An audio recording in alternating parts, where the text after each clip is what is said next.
This is the most common mortising task there is when it comes to installing doors. So whenever you're mortising a door, you gotta keep it stable. Get some scrap wood, make something like that. You put it right in there, keeps your door stable. And I also recommend a straight bit of 3/8.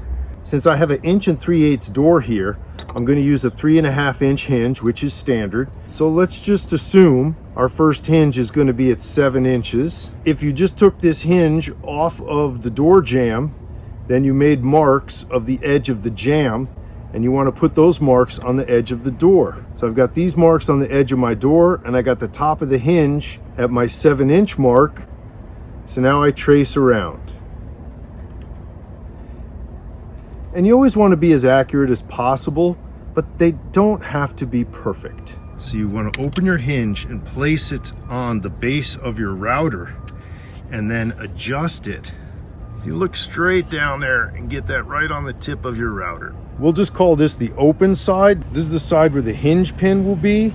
You want to be standing on the opposite side. It's much easier to pull the router toward you, and you can also see this line. I try to keep my hands on the router and also my palms on the door.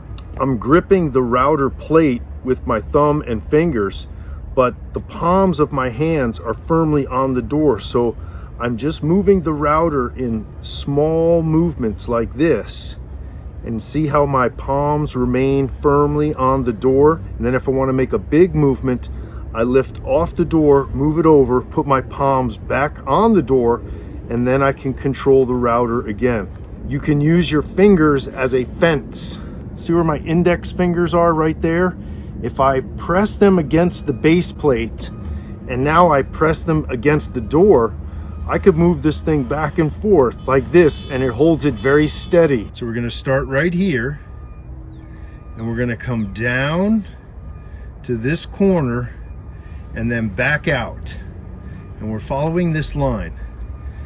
And then we're gonna keep the blade on the edge of the door. So we're just cutting with half of the blade. I'm gonna go over to here. Then we're gonna come down here to this corner and back out. Then we're gonna go back and forth along the top, just cutting with about half the blade each time, because we always want to cut as little amount of wood as we can.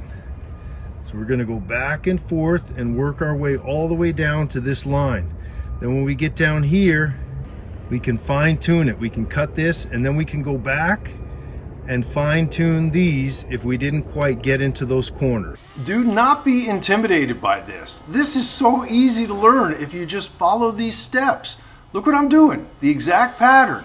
Start on the left, go down to the bottom corner, bring it back up. Now I go across the top. I'm only cutting with about half of the blade. Go all the way over to the other line, and once I hit it, slow down, bring it down to that lower right corner.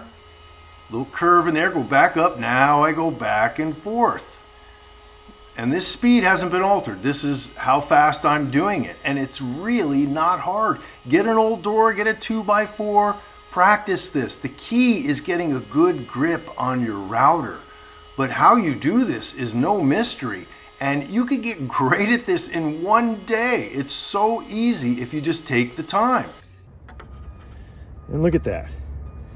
We've got a nice depth. You want this thing flush with your door, and see how my lines line up with the edge of the door.